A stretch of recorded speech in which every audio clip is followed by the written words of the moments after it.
Salut à tous et bienvenue dans ce nouvel épisode de Vista, le podcast qui met en avant les talents de l'impact positif. Ce podcast est enregistré en live sur YouTube, Instagram et LinkedIn et édité par Gaia Connect, le plus grand collectif de mentors dans l'impact. Nous sommes plus de 200 bénévoles et nous accompagnons des talents dans leur transition vers des jobs à impact positif.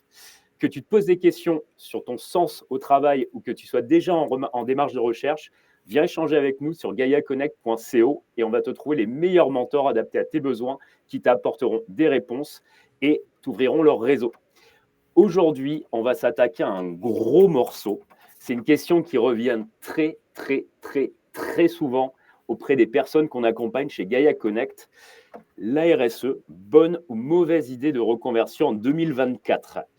Pour en discuter, j'ai le grand plaisir d'accueillir l'une des personnes en première ligne sur ce sujet, puisque c'est Aurélie Jourdon. Elle est cofondatrice d'Omeva. C'est l'un des principaux cabinets de recrutement engagés et spécialisés dans les métiers de la transition sociale et environnementale.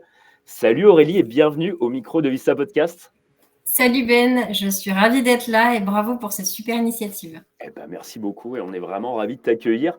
Alors, on va rentrer direct dans le vif. Le mois dernier, j'ai accueilli Clément qui a monté Ma Petite Planète et je lui ai demandé d'expliquer à ma grand-mère Monette de 88 ans ce qu'était Ma Petite Planète. Est-ce que tu veux bien te prêter au même exercice pour expliquer à ma grand-mère ce qu'est un cabinet de recrutement engagé? Avec plaisir. Et enchantée Monette. Un cabinet de recrutement engagé, c'est un intermédiaire entre des candidats, donc des personnes qui cherchent du travail, et des organisations, qu'elles soient associatives, entreprises plus classiques et qui, elles, ont besoin de compétences et de talents. Donc nous, on est vraiment un connecteur entre ces deux mondes, avec vraiment l'idée qu'on a tous individuellement des compétences et des valeurs, et on essaye de vraiment matcher ces compétences et ces valeurs, donc faire en sorte que ces deux, on va dire, ces deux parties prenantes se retrouvent au même endroit et du coup puissent collaborer dans leur quotidien et profiter avoir du plaisir dans leur travail toute la journée. Trop bien. Alors toi, tu as fait une grosse partie de ta carrière dans le recrutement, même quasiment l'essentiel de ta carrière. Comment est-ce qu'on se lève le matin et qu'on se dit, bah tiens, je vais aller casser les codes et je veux monter un cabinet de recrutement spécialisé dans l'impact? C'est une très bonne question. En fait, donc effectivement, moi j'ai eu une grosse partie de ma carrière dans le recrutement et plus généralement dans les ressources humaines. Et par le hasard des choses, j'ai beaucoup travaillé dans le domaine financier, donc pour des banquiers privés, des asset managers, pour des brokers, enfin vraiment des spécialistes de la finance de marché. Et en fait, à un moment donné, donc c'est un métier qui est assez impalpable, où on travaille sur le capital humain des organisations, donc les individus. Et en fait, je trouvais du sens à accompagner les managers et les talents avec qui je travaillais. Mais j'avais un gros problème pour arriver à justement pousser de nouvelles choses, faire en sorte de montrer à ces organisations qu'elles pouvaient s'engager, par exemple, sur le champ de la RSE en interne. En général, dans mes expériences, on me disait au départ, ah, mais c'est super tout ce que tu proposes, c'est très rafraîchissant, etc. Puis au bout de 6 mois, on me disait, oh, franchement, là, voilà, on a toujours fait comme ça, on ne changera pas et ça ne marchera pas. Et puis à un moment donné, en fait, j'ai eu ma première fille avec une grossesse un peu compliquée. Et en fait, je me suis licenciée pour motif économique à mon retour de congé mat. Donc j'étais du coup en recherche d'emploi, ce qui n'était pas du tout prévu dans le plan. Et donc j'ai cherché un job et il se trouve que j'avais mené un plan social juste avant. Donc on m'a dit tout de suite en entretien, bah, c'est super, vous avez fait des plans sociaux, donc vous allez pouvoir faire d'autres plans sociaux, ça va être génial. Et c'est vrai que je me suis dit à ce moment-là que c'était pas du tout ce que j'avais envie de faire personnellement du plan social. Et j'ai lu un livre de Mathieu Dardaillon sur vraiment les acteurs du changement. Et à ce moment-là, je me suis dit, en fait, on peut vraiment, par ses compétences, faire plein de choses. Et moi qui m'étais jurée de ne pas entreprendre parce que mon père était entrepreneur, et ben j'ai dit, allez, je crois qu'en fait, c'est ça la vie, il faut que j'arrive à entreprendre. Bon, comment ça se passe au départ? Tu trouves une associée, tu as monté ça avec quelqu'un que tu connaissais déjà? Et comment est-ce que tu prospectes tes premiers clients? Parce que c'est quand même un mode de fonctionnement un peu particulier. C'est une Ouais. niche. Alors mon associé, je l'ai trouvé chez moi parce que c'est mon mari. Trop bien. Donc en tant que professionnelle du recrutement, je me suis dit qu'il fallait vraiment que je trouve quelqu'un qui soit aligné avec moi, mes valeurs, etc. Et j'ai pas trouvé mieux. Euh, et en fait, au moment où vraiment on s'est monté, on s'est dit déjà la proposition de valeur, on avait un peu peur. On s'est dit bon, ça va être assez innovant, un cabinet de recrutement qui intervient spécifiquement sur les métiers impact. Juste en période Covid, forcément, on voyait qu'il y avait une quête de sens généralisée de l'individu, mais peut-être des entreprises pas forcément. Mais on y a cru et en fait, on a eu l'idée de mettre une partie de notre activité, enfin de faire une partie de notre activité en pro bono, donc gratuitement pour des associations. Et au départ, on s'est dit, bah, concrètement, on n'a pas de clients, donc autant qu'on réalise des missions en pro bono. Donc, on a fait finalement nos premiers pro bono. On a même eu du mal à trouver des pro bono, ça c'est dingue. Ah oui. Vos gens travailler gratuitement et en fait, ils se disent, il y a un loup, c'est pas normal. Donc, ils ont eu un peu peur, mais en tout cas, certains nous ont fait confiance. Et on a beaucoup travaillé sur le sujet de l'insertion professionnelle. Ouais. Donc sur des métiers vraiment opérationnels, pas du tout des métiers d'executive search, etc., mais des métiers de terrain. Et en fait, étant donné que c'était un métier intention, ça nous a permis de montrer à d'autres organisations qu'on pouvait trouver ces profils qui nous ont fait confiance. Et finalement, c'est là qu'on est rentré plus généralement dans le champ de l'innovation sociale. Bah, trop chouette. Et aujourd'hui, au MEVA, c'est combien de recrutements par an? On fait en gros entre 80 et 90 recrutements par an Wow. en moyenne. Ouais. Donc vraiment sur des métiers très variés. Donc le thème du sujet aujourd'hui, c'est la RSE. Alors effectivement, il y a des postes RSE, mais on n'a pas que ça. Et on y reviendra un peu plus tard justement sur la différence peut-être entre les métiers verts et les métiers verdissants. En tout cas, chez nous, on parle de job impact. Et effectivement, par an, on est entre 80 et 90 recrutements en job impact. Alors, on va justement rentrer dans le vif du sujet. Alors, juste avant, je précise aux personnes qui nous regardent qu'ils peuvent poser leurs questions dans le chat, que ce soit sur Instagram ou sur LinkedIn. Vous posez votre question en dessous en commentaire et on y répondra à la fin. On aura un échange, on répondra aux questions. Enfin, tu répondras même surtout aux questions parce que tu es l'expert ici, Aurélie. Et du coup, ouais, rentrons dans le vif du sujet. Peut-être pour que tout le monde soit au même niveau, comment est-ce que toi, tu définirais la RSE d'un côté, et peut-être pour aller plus loin, qu'est-ce qui fait de ces journées un responsable RSE?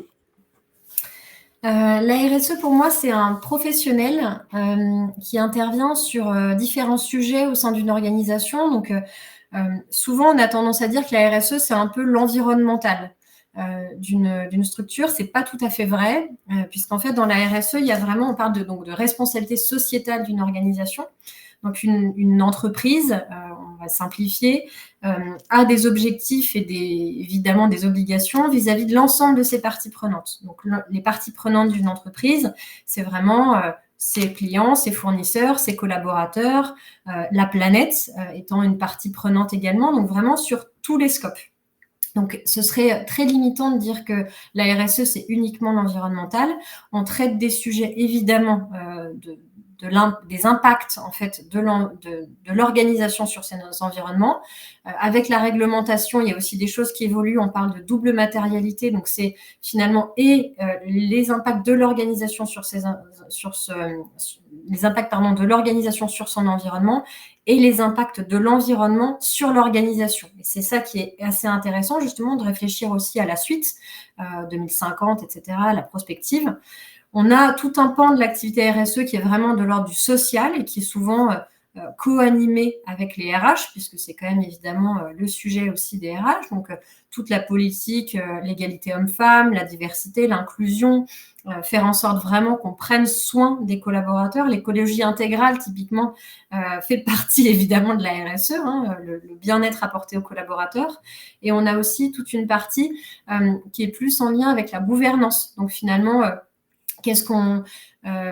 comment l'organisation réfléchit en termes de partage du pouvoir, partage de la valeur. Et ça, effectivement, c'est quand même des sujets RSE. Bah, écoute, très bien. Alors, je vais te proposer un petit un petit jeu de rôle. On va pas partir très loin, tu vas voir. Moi, il y a 10 ans en arrière, je viens aussi de la banque. J'étais VP Analytics chez Barclays à Londres.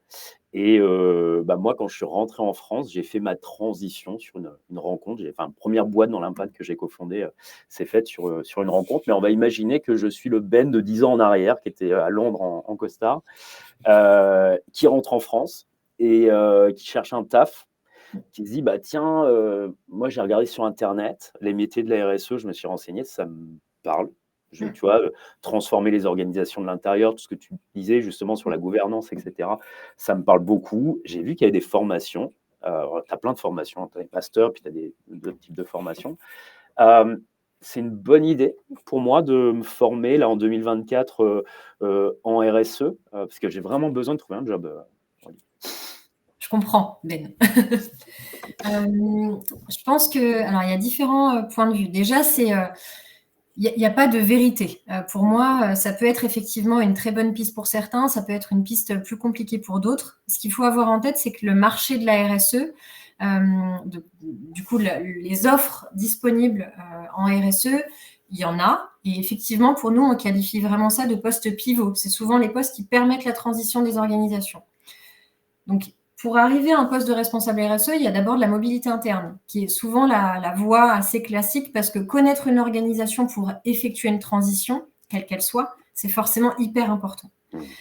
Donc ça se fait aussi par mobilité interne. Après, il peut y avoir effectivement des recrutements externes quand on va analyser certains points précis pour aller vers une trajectoire. Donc ça, effectivement, ça peut être intéressant de faire le recrutement externe, mais en général, l'organisation qui ne sait pas où elle va pas se dire, on va prendre du coup quelqu'un qui n'y connaît rien non plus. On a besoin d'avoir un expert et quelqu'un qui va être rassurant pour la structure, qui va avoir déjà mené un plan de transformation, qui a un peu un pédigré RSE. Et c'est un peu comme quand on sort de l'école. Ce qui va rassurer, c'est non pas notre formation, à part si on a fait une super bonne école, mais c'est surtout les expériences qu'on a eues, les alternances, les stages, etc. Et là, c'est exactement pareil dans la RSE. En tout cas, c'est ce qu'on voit nous pour nos clients. Et ça, faut juste l'avoir en tête. Et tu me posais une question tout à l'heure sur un peu le quotidien, peut-être d'un responsable RSE. Le quotidien, il ne faut pas oublier qu'il y a une part de chiffres, en fait. La RSE, c'est un métier où on a des indicateurs. On doit mettre en place des indicateurs, les suivre. Donc, ça veut dire qu'on fait du reporting, on parle potentiellement à la direction, on embarque les différentes parties prenantes, donc on fait un peu de mobilisation. C'est pas juste faire la politique de tri dans une structure, c'est pas juste faire une fresque du climat. On est vraiment sur potentiellement, c'est parfois des postes qui sont au comité de direction, où on doit avoir un avis relativement tranché, un fort esprit d'analyse et de synthèse, et quand même une capacité de conviction forte. En général, c'est quand même des personnes qui sont à la fois capables d'embarquer, mais quand même un peu clivants. Il faut faire en sorte que ça avance un peu, quoi. Donc, moi, j'ai zéro expérience là-dedans, pour le coup. Par contre, oui, je sais parler à un board, je sais travailler en équipe, je sais gérer des projets, j'ai des fortes convictions environnementales. Si je fais cette formation, tu me dis, c'est pas forcément la formation qui valide. Mettons que je me fasse une petite expérience en bénévolat, comme toi, tu as pu commencer sur Omeva. Est-ce que le marché est ouvert devant moi ou est-ce que, au contraire, la bataille est rude? Clairement, la bataille est rude. C'est très important de le dire dès le départ parce qu'on ne va pas arriver, je pense, dans sa recherche d'emploi dans la même dynamique. En fait, il y a un peu deux visions qui s'opposent. Ça dépend vraiment, je trouve, de l'énergie individuelle. Il faut les deux dans la suite. Soit vous êtes déterminé à faire changer les choses et vous vous dites, j'ai envie d'être moteur dans une organisation, j'ai envie de prendre mon bâton de pèlerin et d'y aller. Et à ce moment-là, partez de vos compétences. Parce qu'en fait, c'est là que vous allez être le plus pertinent par rapport à la suite. Ou alors, vous vous dites, j'ai envie d'être dans un collectif de personnes très engagées, finalement, de pouvoir m'inspirer des autres et que ce soit fluide. Et à ce moment-là, effectivement, ça peut être intéressant de faire votre transition, vraiment d'aller en interne, par le biais de vos compétences, vers un poste RSE. En fait, il faut avoir en tête que dans les organisations, tous les postes vont se verdir et vont intégrer cette dimension de durabilité et du coup les enjeux sociaux et environnementaux. Donc n'hésitez pas vraiment à partir de vos compétences et à vous dire dans votre quotidien qu'est-ce que vous aimez, qu'est-ce que vous n'aimez pas. Ça, c'est super important. Enfin, moi, je le recommande vraiment. Alors, on a une question de Mylène, enfin, c'est une question, c'est plutôt un commentaire. C'est exactement le dilemme dans lequel je suis entre recherche d'emploi à impact et reprise d'études RSE en alternance, mais peu d'opportunités dans le secteur qui m'intéresse. Je comprends. En fait, dans notre quotidien en tant que cabinet de recrutement, on voit énormément de candidats qui veulent se réorienter justement dans la RSE et effectivement, en fait, les postes à pourvoir sont pas aussi nombreux que les personnes qui se forment. Donc, moi, ce que je dis souvent à mes candidats, c'est 2 choses. C'est déjà, avant de vous lancer dans une formation qui est longue, potentiellement coûteuse, faites le point, déjà sur, les compétences que vous pouvez activer dès maintenant et ce que vous aimez faire. Si finalement vous vous rendez compte que votre job, vous l'aimez, mais que c'est peut-être l'organisation qui ne convient pas, il y a peut-être une étape intermédiaire avant de faire finalement une transition totale. Vous pouvez peut-être juste faire votre job dans une autre organisation. Si vraiment c'est les sujets de la RSE qui vous intéressent, faites déjà des MOOC. Essayez de vous former en spot sur certaines compétences clés, typiquement le climat, la biodiversité, ou vraiment des sujets qui vous tiennent à cœur, le côté social peut-être. Et ça permet, je pense vraiment, d'aller un peu plus loin. Et après, effectivement, est-ce qu'on réalise la formation en alternance ou pas? Évidemment, l'expérience, c'est hyper intéressant et c'est ça que concrètement vous recherchez les organisations. Et ce qu'il faut regarder quand on fait le choix de faire une formation, c'est le réseau que ça vous ouvre après. Qui sont les profs, quelles sont les personnes potentiellement qui ont suivi la formation et sur quel type de poste ils atterrissent. C'est ça, en fait, qui va être vraiment intéressant. Ah oui, ultra intéressant, j'avais jamais pensé à le regarder dans ce sens-là, mais effectivement. Alors, on a une autre question. Bonjour et merci pour ce webinaire. Je suis actuellement en formation courte en RSE avec Indigo après 18 temps, mois, j'imagine ans, d'expérience en conseil et en communication et marketing. J'aimerais aller vers un poste de RSE en construisant sur mes compétences métiers. Y a-t-il et alors la suite, elle est sur le côté pour moi, des opportunités chez Omeva sur ce type de poste? Oui, alors il faut savoir que quand on sollicite un cabinet de recrutement, là je parle vraiment pour les entreprises, c'est souvent qu'on n'arrive pas à recruter par nous-mêmes en tant que recruteur interne.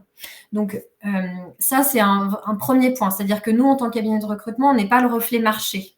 On est vraiment là, en gros, pour les postes où c'est très compliqué, où il n'y a pas de candidats, pénurique, Ah tout oui, ce c'est qu'on ça aime bien. surtout. Ouais. Exactement. Là, sur les postes communication marketing qui intègrent la dimension RSE, en fait, les entreprises, elles n'ont pas de difficulté à trouver des candidats puisqu'il y en a énormément sur le marché.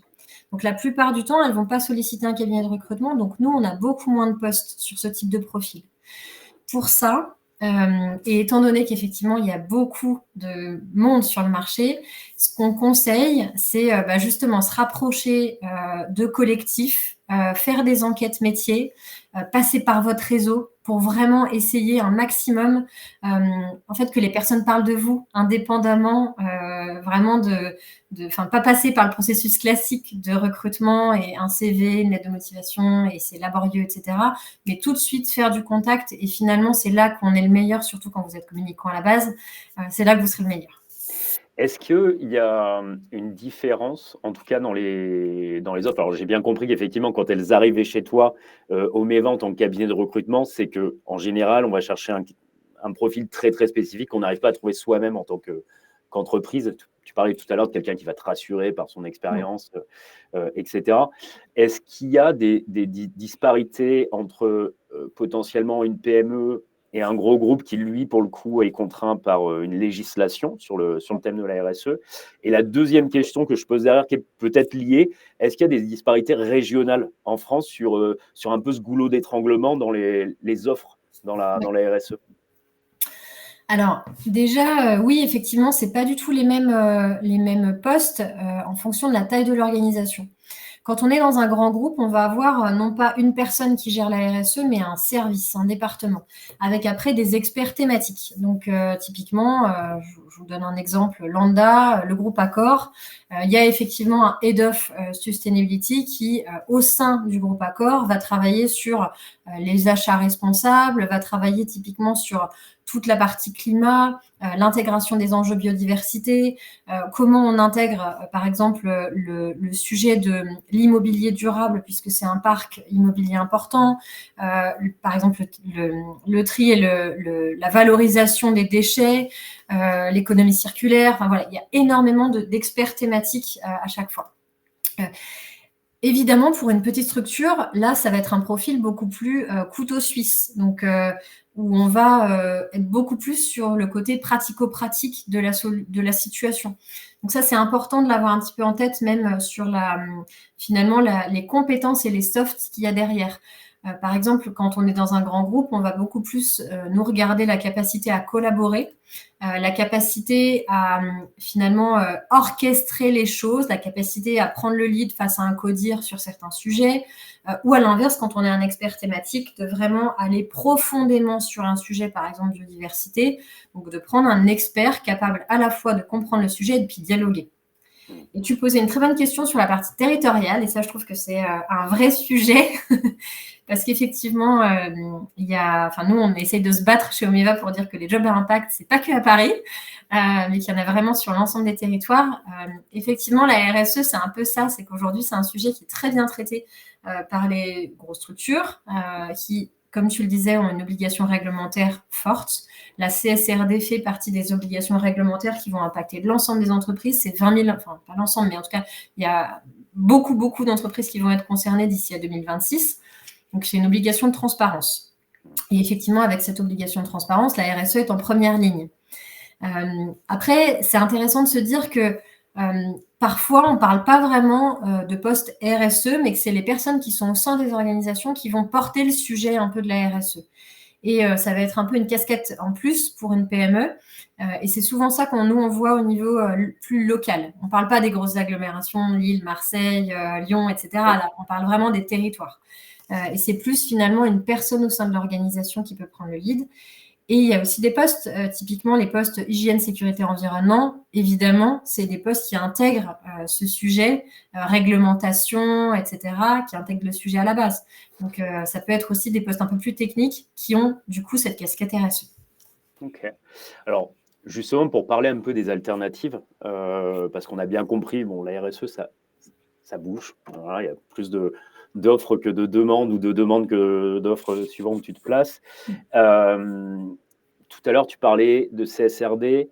Là, on a eu un commentaire, je crois que c'est Jacques qui en parlait, qui disait qu'il y a de plus en plus d'offres autour du bilan carbone. Ouais. On va parler aussi potentiellement de labellisation comme du B Corp, qui sont des sujets autour de la RSE, qui sont des choses un peu nouvelles qui se mettent en place et qui sont des secteurs qui recrutent. Est-ce que ça peut être une bonne idée que tu cherches un job ou même que tu te mettes en tant que consultant indépendant, à ton compte, de commencer par quelque chose de très spécialisé pour mettre un pied dans la RSE et potentiellement plus tard passer sur un rôle de responsable RSE quand tu t'es bien fait la main sur un de ces sujets? Oui, clairement, sur la partie bilan carbone, c'est un très bon point. Là, aujourd'hui, clairement, toutes les structures sont en train de réfléchir à comment je fais concrètement pour faire mon bilan carbone et se soucient de leurs émissions. Il n'y a pas encore de fiscalité, malheureusement, attractive pour celles qui, justement, ont réalisé leur bilan carbone. Ça fait partie des plaidoyers de certains mouvements, notamment, par exemple, du mouvement Impact France, qui essaye justement d'obliger toutes les organisations à faire en sorte d'avoir ce type de reporting. Mais en tout cas, ça aide les organisations à mieux se positionner. Donc ça, je pense que partir vraiment sur un point spot pour vous faire de l'expertise et devenir de plus en plus compétent et donc, en fait, de mission en mission, d'adresser les sujets, c'est hyper intéressant. Là, effectivement, je le réfléchis beaucoup plus d'un point de vue individuel, mais quand on est indépendant, oui, faire un bilan carbone, ça peut être une très bonne piste. Après, il y a d'autres contraintes quand on est entrepreneur un peu solo, notamment il vous manque parfois un peu le sentiment de collectif, vous passez beaucoup de temps en prospection, donc est-ce que vous avez envie de le faire, ou alors il faut rejoindre des collectifs ou rejoindre des structures. Mais clairement, sur le sujet du bilan carbone, il y a beaucoup de demandes. Il y a pas mal de startups qui se montent, typiquement Greenly, etc., avec des plateformes. Trace, Ouais. Samy, WeCount. Voilà, exactement. Qui ont vraiment besoin en fait, de consultants pour aller expliquer concrètement ce que c'est Ouais. le calcul et en quoi ça se matérialise, quoi. C'est assez intéressant que tu en parles parce que tu vois, j'accompagne pas mal de personnes sur des calls d'orientation et notamment sur la RSE. Et quand il y a un intérêt sur le bilan carbone, il faut savoir que la France est championne du monde des boîtes SaaS en bilan carbone, hein, type Samy, etc. Nous, on a plein de mentors qui travaillent dans ces boîtes-là. Et en fait, ce qui est assez intéressant, c'est qu'ils ont vraiment 3 briques où tu retrouves plein de métiers. Tu as la brique du milieu qui est vraiment la techno, et là où tu as plein de métiers autour de la chefferie de projet, autour de la technique, autour du développement produit, etc., de l'innovation. Tu as une brique en amont où là, tu es vraiment très proche de la RSE pour aller recueillir les besoins, collecter les données et faire en sorte que tu aies une donnée exploitable pour rentrer dans le système. Et tu as aussi la brique en aval qui est l'accompagnement de l'entreprise sur on fait tant de tonnes carbone cette année, à 5 ans, on doit faire moins 10. Comment on fait?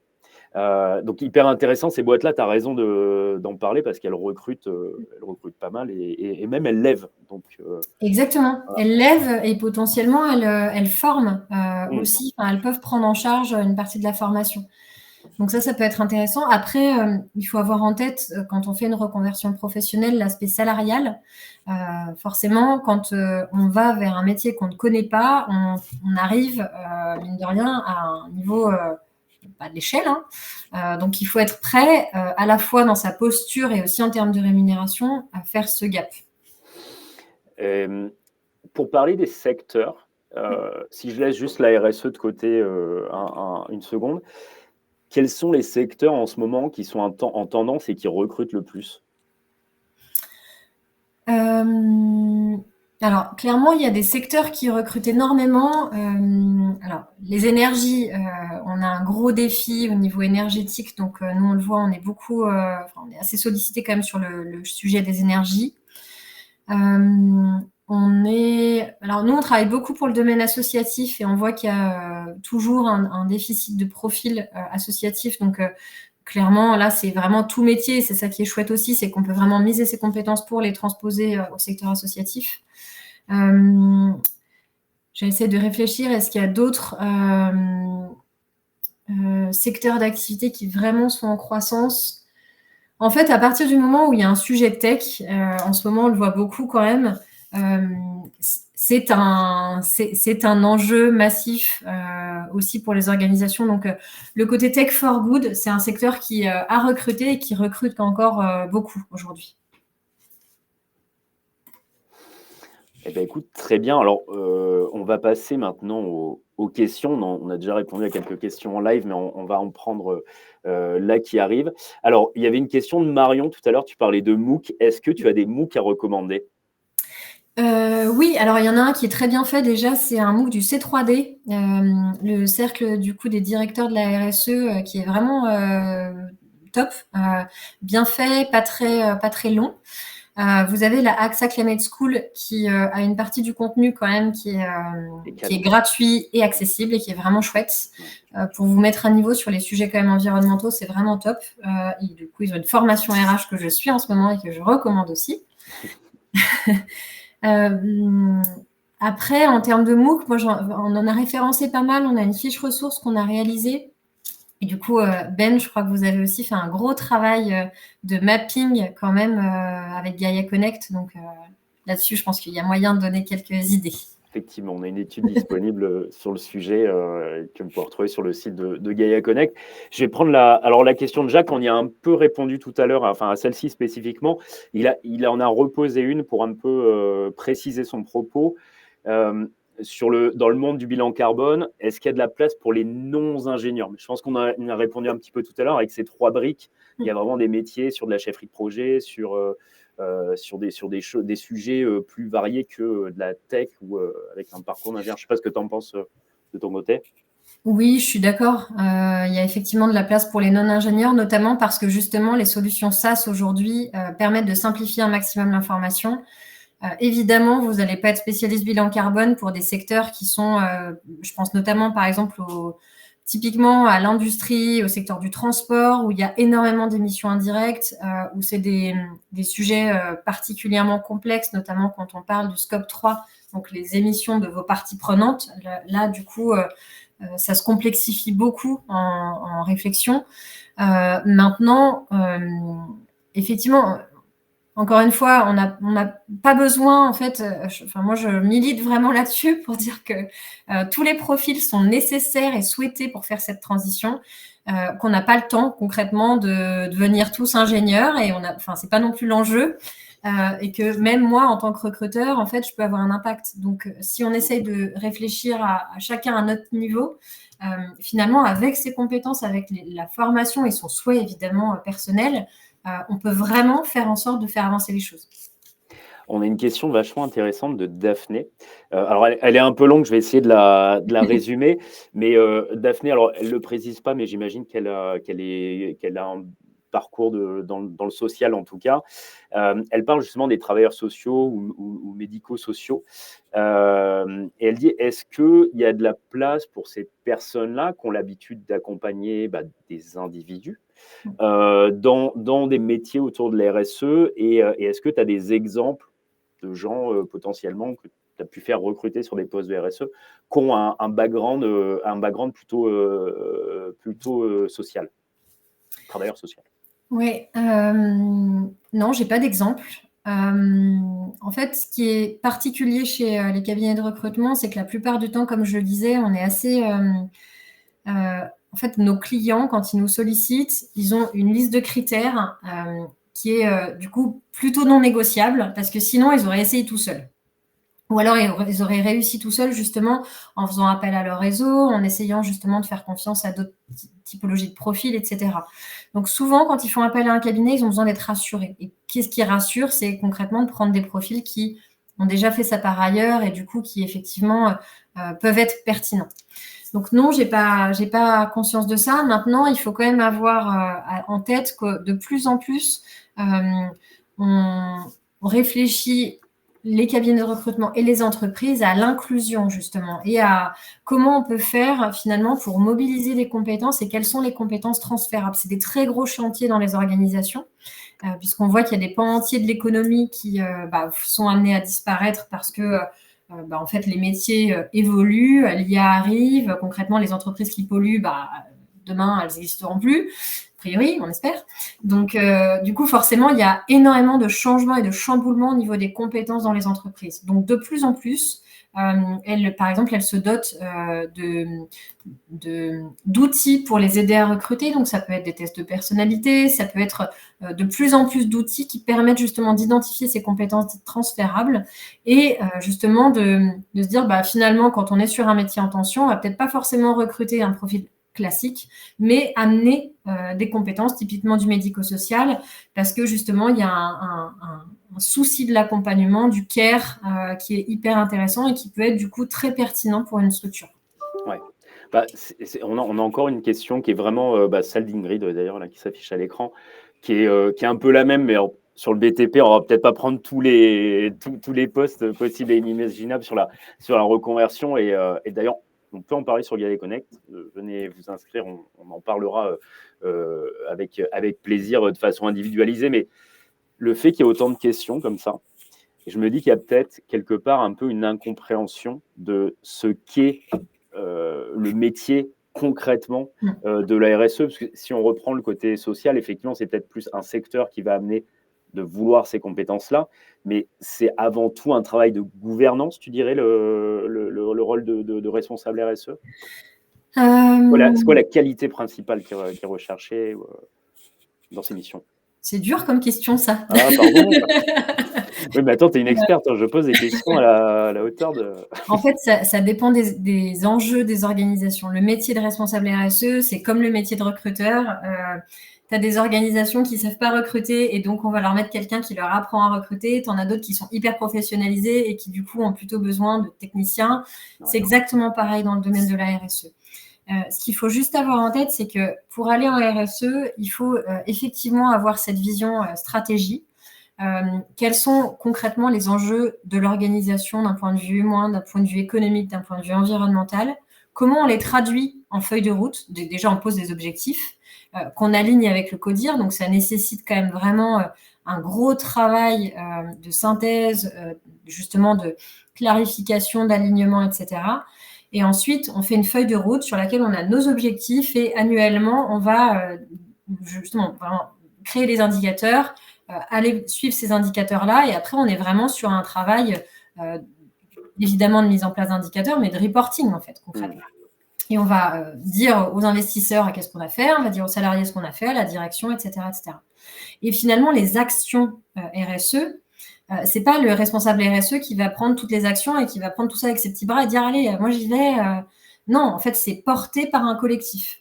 Et c'est ce qu'il faut avoir en tête parce que souvent, ce qui intéresse dans le métier de la RSE, c'est les actions concrètes qu'on prend.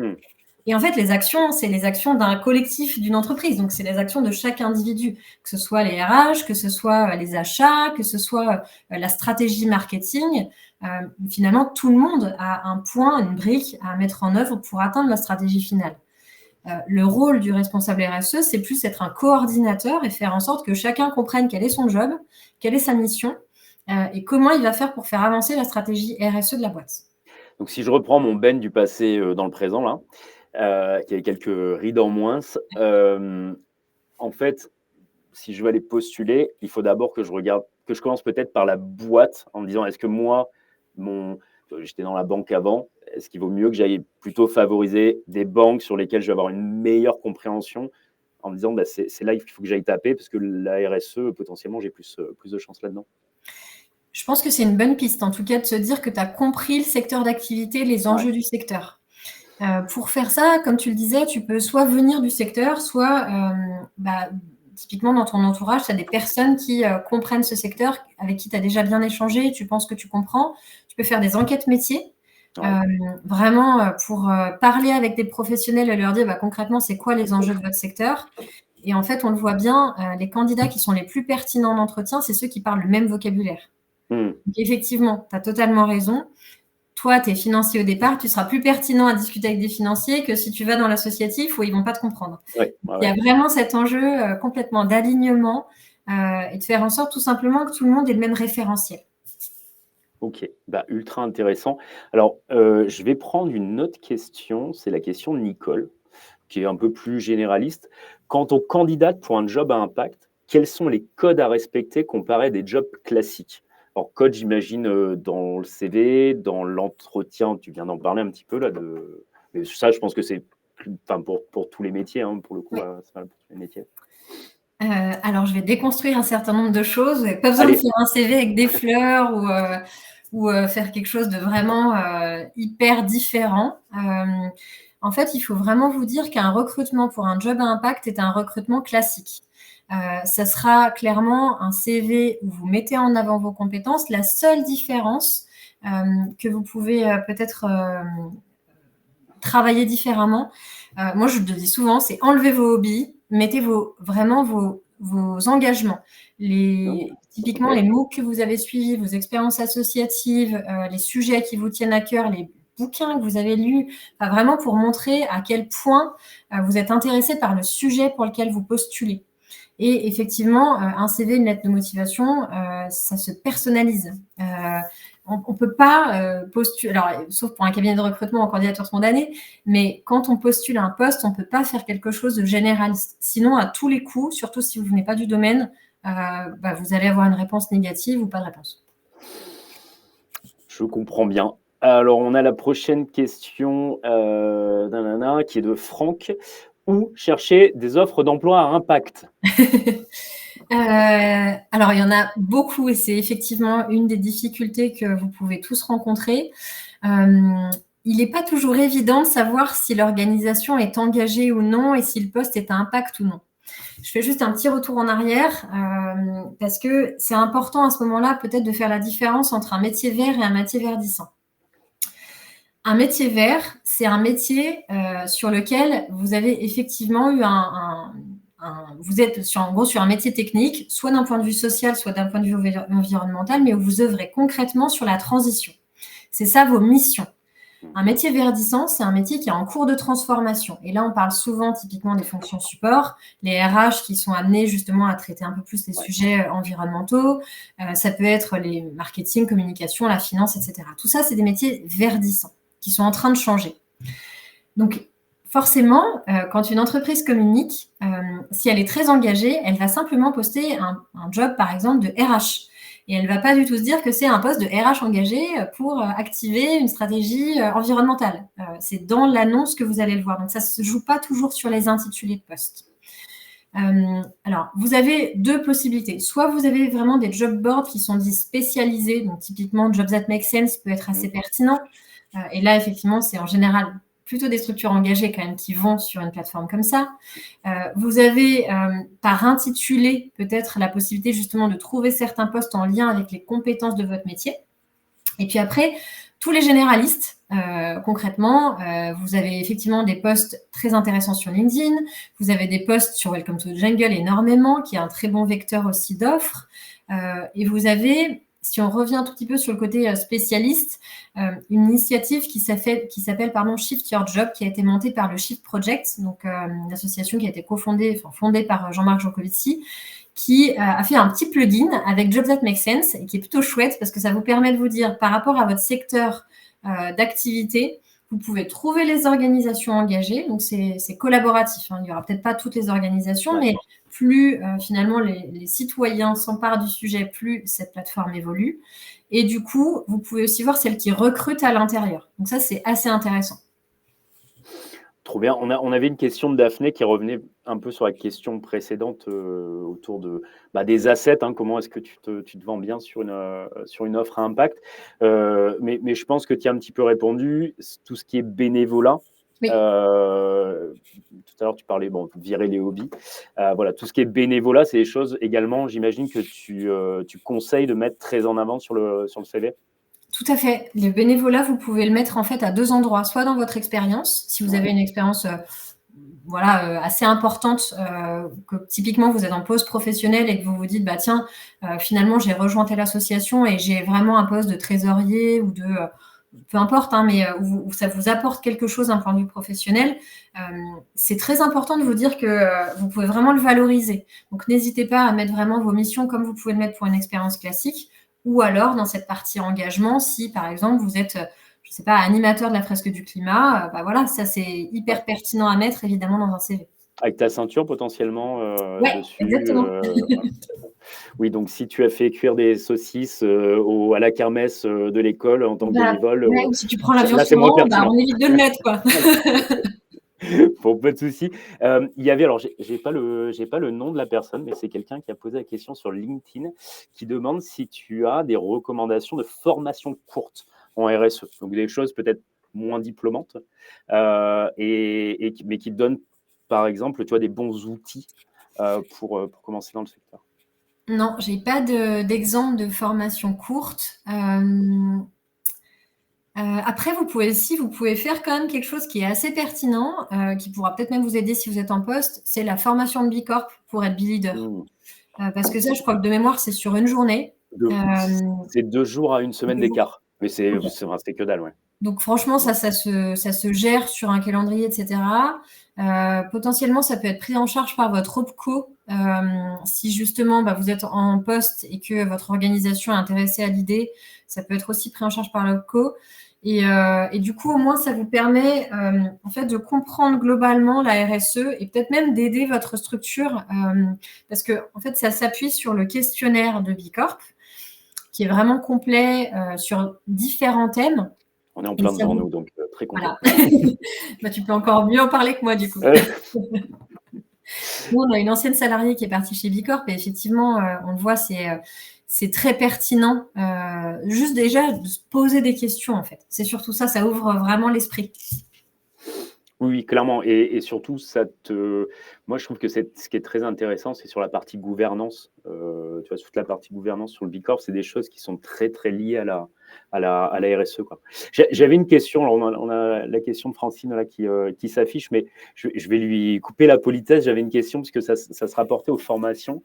Euh, on entend beaucoup parler de ce fameux master en RSE. Euh, Qu'est-ce qui t'apporte en termes de validité sur le marché? Est-ce que vraiment ça vaut le coup de se lancer sur quelque chose qui est plutôt lourd, hein, pour le coup, en termes de reconversion sur un master RSE, ou est-ce que au contraire, ton conseil serait essayer de vous faire la main sur de l'associatif, des choses comme ça, lire des MOOC et vous faire un peu tout seul? Il n'y a pas de réponse pour l'ensemble de Ouais, la remonter. population. Alors, évidemment, chacun a sa propre réalité. Moi, je trouve que ce qui est important, c'est de surtout se demander pourquoi vous faites cette formation et qu'est-ce que ça va impliquer d'un point de vue individuel. Et du coup, qu'est-ce que vous allez pouvoir enfin, quels sont les bénéfices en fait à l'issue de la formation. Quand on se dit ça, pour moi, il y a quand même des points à voir. C'est qu'est-ce que ça exige pour vous d'un point de vue de l'organisation de votre vie familiale, avec votre boulot, comment ça s'orchestre. C'est quoi la conséquence financière d'une formation comme ça? Parce que forcément, matériellement parlant, c'est quand même très important. Comme je le disais tout à l'heure, quel réseau ouvre la formation? Donc évidemment le programme, hein, ça c'est quand même un peu la base, mais ça on le regarde en général à chaque fois. Mais voilà, quel réseau ça vous ouvre? Et à la fin, est-ce qu'il y a de la part de l'école une politique d'insertion? Donc est-ce qu'il y a en gros un annuaire où c'est facile pour eux? C'est quoi le taux typiquement de placement des personnes qui ont suivi la formation à l'issue de la formation? Ça, c'est quand même des indicateurs qu'il est intéressant de demander à l'école avant de se lancer. Ok. Ok, ok. Eh ben, on va commencer à terminer gentiment. S'il y a d'autres questions, on y répondra plus tard sous le replay. Il n'y a pas de souci, le replay sera disponible d'ici une petite semaine. Aurélie, je te remercie infiniment. C'était ultra intéressant et je sais qu'on a eu beaucoup de monde en live là, sur les différentes plateformes, donc hyper chouette. Je peux vraiment dire que le sujet, tu vois, est vraiment un sujet d'actualité. Est-ce que tu as un petit mot pour la fin pour des candidats potentiellement qui sont encore entre deux eaux? Est-ce que tu aurais un dernier mot pour eux? Oui. Déjà, bravo d'être là aujourd'hui. C'est important moi je le dis souvent à mes candidats, mais de valoriser les petits pas. La recherche d'emploi, c'est parfois hyper difficile. La reconversion, c'est encore une autre étape. Dites-vous que quand, par exemple, il y a certaines personnes qui font un bilan de compétences et qui me disent, en fait, je sais toujours pas ce que je veux faire et je suis encore perdue. C'est pas grave. En fait, c'est très important de vous dire que vous avez mené une réflexion. Dans la vie, les réflexions, c'est toujours positif et à un moment donné, il va en ressortir beaucoup de bonnes choses. Ça peut être un changement mineur dans votre vie qui vous permet en fait de juste vous sentir bien. L'essentiel, c'est de vous aligner avec vous-même. Évidemment, il y a les enjeux planétaires, évidemment, il y a les enjeux sociaux. On est en plein dedans en ce moment. Maintenant, c'est très important de vous sentir bien dans votre quotidien. Donc, faites le petit travail introspectif. Je trouve qu'il est assez chouette. Baladez-vous en forêt. Dites-vous, tiens, dans ma journée de travail, qu'est-ce que j'aime faire? Qu'est-ce qui m'anime? Où est-ce que j'aime être? Est-ce que j'aime être dehors, dedans? Est-ce que passer ma journée devant un écran, c'est OK pour moi? C'est quoi un peu les choses indispensables? Et surtout, dites-vous que en fait, vous avez tout à votre disposition pour faire en sorte d'avoir de l'impact. Oui, vous pouvez faire une formation pour avoir encore plus d'impact, c'est sûr. Mais à notre niveau, on peut tous œuvrer et voilà. Juste prenez conscience que vous avez un pouvoir énorme, que vous avez du temps. C'est ça, en fait, votre méga pouvoir. Vous avez votre énergie et que ça, il faut choisir auprès de qui vous avez envie de le valoriser. Écoute, merci, c'est un super mot de la fin. Si je cherche un job dans l'impact, Bon, je vais sur Make Sense, mais il y a un autre site, je crois, où je peux trouver des super annonces. Oui, bah oui, le nôtre. Donc, vous allez sur omeva.fr. Merci beaucoup, Aurélie. Et si toi aussi, tu te poses des questions, tu veux te réorienter et pouvoir échanger avec des gens inspirants qui sont passés dans l'impact, que ce soit dans la RSE ou dans d'autres métiers de l'impact, n'hésite pas à nous contacter sur Gaia Connect. On a un petit formulaire qui est hyper bien fait et on se parle, c'est sans engagement et on sera là pour t'aider comme on peut pour te réorienter. Merci beaucoup d'avoir suivi cet épisode de Vista Podcast et on se retrouve le mois prochain pour encore plus de fun. Merci. Bonne journée. Bonne journée à tous. Au revoir.